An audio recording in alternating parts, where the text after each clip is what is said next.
The quick shifter ভাই 150 CC সেগমেন্টের মধ্যে একটা কুইক শিফটার আলা বাইক। কাম অন ম্যান, কেউ ইমাজিন করতে পারছে এটা?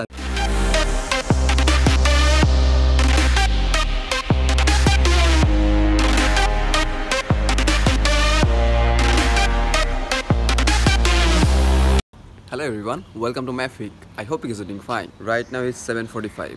I'm sorry because এই ভিডিওটা আসতে অনেক লেট হইলো, যদিও এটা হচ্ছে এখনকার trending topic, but the thing is last সপ্তাহে আমার মিড পরীক্ষা ছিল, সো যার কারণে ভিডিওটা বানাইতে পারি নাই। আর আরেকটা রিজন হচ্ছে আমি কনসেপচুয়াল ভিডিও বানাই না।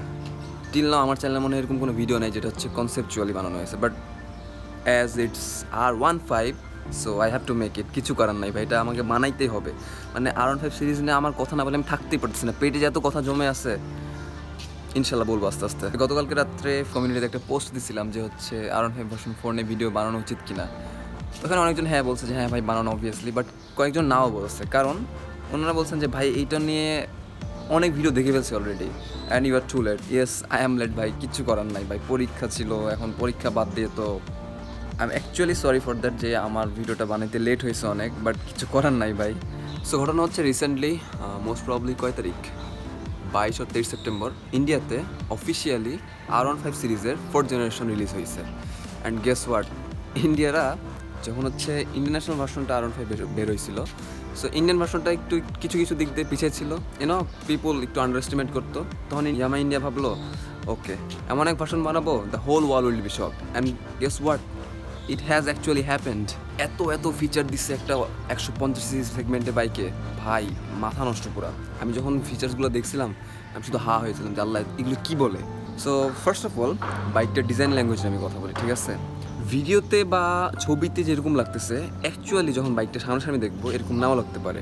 ইয়ামা R15 ভার্সন 4 আর ইয়ামা R15M যে ডিজাইন ল্যাঙ্গুয়েজটা আছে এটা হচ্ছে পুরোপুরি ইয়ামা R7 যেটা রিসেন্টলি লঞ্চ হয়েছে ইউরোপিয়ান কান্ট্রিতে, আমি ইন্টারন্যাশনালি, যেটা আবার R6কে রিপ্লেস করছে, দ্য লেজেন্ডারি R6কে রিপ্লেস করছে। আচ্ছা, এবার বাইকটার ওভারঅল ডিজাইন ল্যাঙ্গুয়েজ নিয়ে কথা বলা যাক। ফার্স্ট অফ অল সামনের দিকে যদি খেয়াল করা হয়, কপালে দেখবেন যেখানে হচ্ছে যে এয়ার ইনটেকটা ছিল ভার্সন 3 এর আগের, এখানে দেখবেন কপালের মতো একটা সিঙ্গেল হেডলাইট দিয়েছে, class G bi functional LED light, most probably এটা MT15 থেকে জাস্ট মেরে দিছে। অ্যান্ড দুই পাশে দুইটা DRL আছে, যেটা হচ্ছে মোটামুটি Yamaha R1 and R6 series and Yamaha R7 সিরিজের যে DRLসগুলো ছিল ওরকম লাগে দেখতে। হেডলাইটটা ভালো লাগে নাই ভাই আমার, ভার্সন 3 এর হেডলাইটটা অনেক জোস ছিল। তারপরে যেটা হচ্ছে উইন্ডশিল্ড আছে, এটাও একটু বড় করছে, আই মিন ডাবল বাবলের মতো লাগে দেখতে। দেন হচ্ছে এটা সাইড ফেয়ারিংসটাও চেঞ্জ হয়েছে।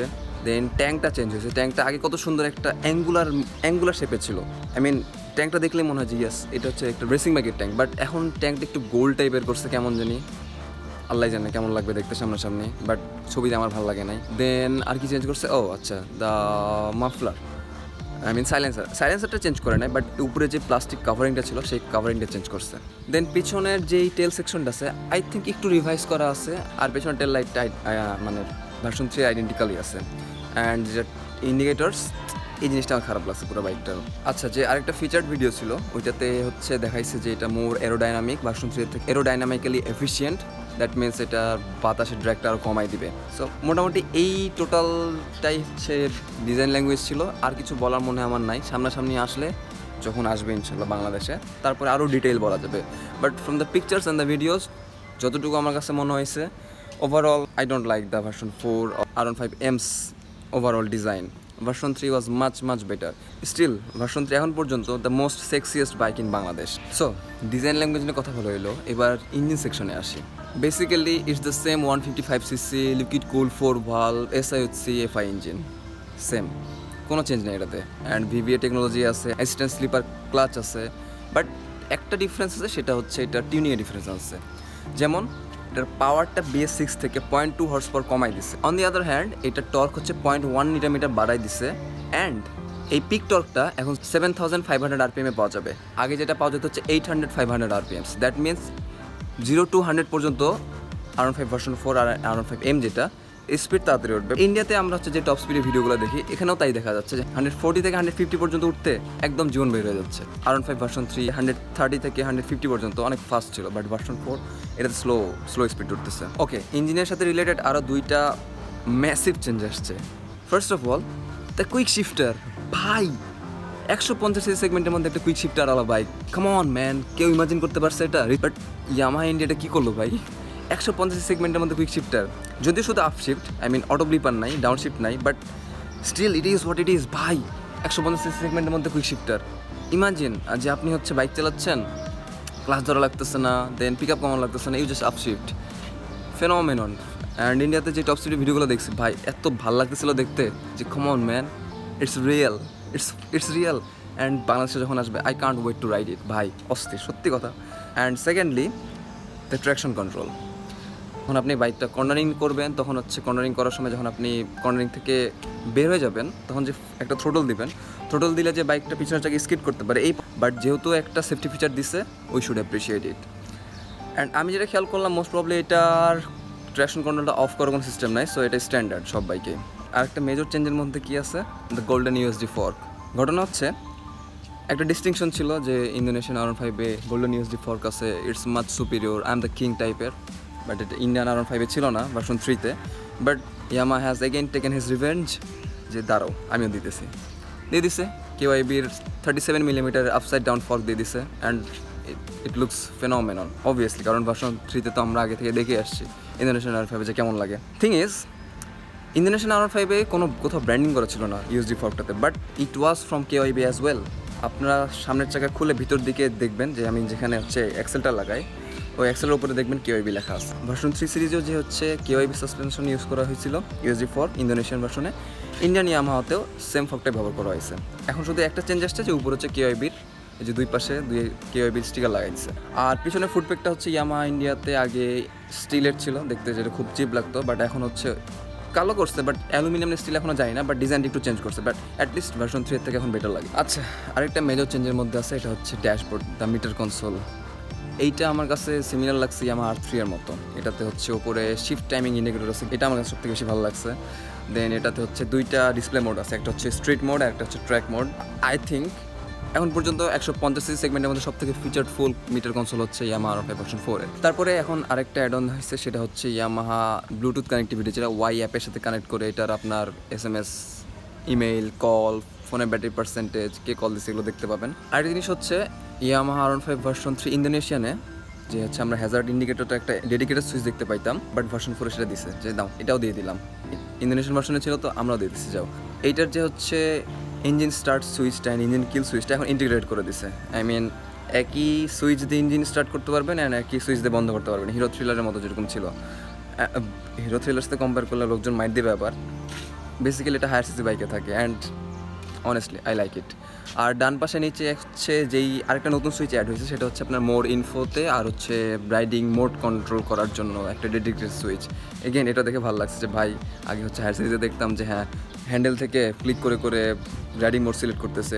একটা জিনিস হচ্ছে এখানে যেহেতু রাইডিং মোড আছে, বাট আমি কোথাও ডিটেলস দেখতে পাই না যে এই রাইডিং মোডসটা ইঞ্জিনের উপর এফেক্ট ফেলে কিনা। কারণ অন্যান্য ক্ষেত্রে হয় কি, যে রাইডিং মোডগুলো আছে সেগুলোতে হচ্ছে ইঞ্জিন ক্যারেক্টারিস্টিক্সটা চেঞ্জ হয়, যেমন রেইন মোডে একরকম, ট্র্যাক মোডে একরকম, দেন হচ্ছে রোড মোডে আরেক রকম। যদি শুধু ডিসপ্লে চেঞ্জ হয় তাইলে যেই লাও সেই কত কোনো কামের না, বাট যদি ইঞ্জিন ক্যারেক্টারিস্টিক চেঞ্জ হয় তাইলে অস্থির ভাই। Riding mode is something else. এটাতে আপনার ফুয়েল কনজাম্পশন এফেক্ট ফেলে, দেন টপ স্পিড এফেক্ট ফেলে, এক্সিলেশন এফেক্ট ফেলে। আর তারপরে ইয়ামাহা R15 ভার্সন 3 BS6-এর যেই ফিচারগুলো ছিল, যেমন ডুয়াল হর্ন, পিছনে রেডিয়াল টায়ার 140 সেকশনের, দেন হচ্ছে আরেকটা কি যেন side stand engine card of technology, এগুলো তো আছেই সাথে, যেহেতু এটা BS6 engine, BS6 compliant, so এই বেসিক রুলগুলো ওইটাতেও আছে। R15 ভার্সন 4 আর R15M-এ কিছু বেসিক ডিফারেন্সেস, যেমন হচ্ছে এটার কালারিংয়ের ডিফারেন্স। R15M হচ্ছে একটি স্পেশাল এডিশন, এটাতে R15M লেখা একটা এমব্লেম আছে R1M-এর মতো ট্যাঙ্কের উপরে। দেন এটা হচ্ছে সিট কভারটা একটু ডিফারেন্ট। দেন এটাতে হচ্ছে কুইক শিফটার একদম স্টক হিসেবে আসে, বাট অন্যান্যগুলোতে optional R15 version 4 racing blue colour ছাড়া। সো বেসিক্যালি কুইক শিফটার আছে হচ্ছে 3টা ভার্সনে, monster energy, Yamaha R15N and Yamaha R15 version 4 racing blue এডিশনে। বাকিগুলোতে আপনি চালিয়ে লাগাইতে পারবেন, সেটা অপশনাল, আপনাকে কিনে লাগাইতে হবে। ইয়ামাহা R15M-এর আরেকটা জিনিস আমার অস্থির লাগছে, এটা হচ্ছে পিছনে অ্যালুমিনিয়াম সুইং আর্ম। ভাই এটা দেখতে একদম অস্থির লাগছে, পুরো বাইকের কালার সাথে ব্লেন্ড করে।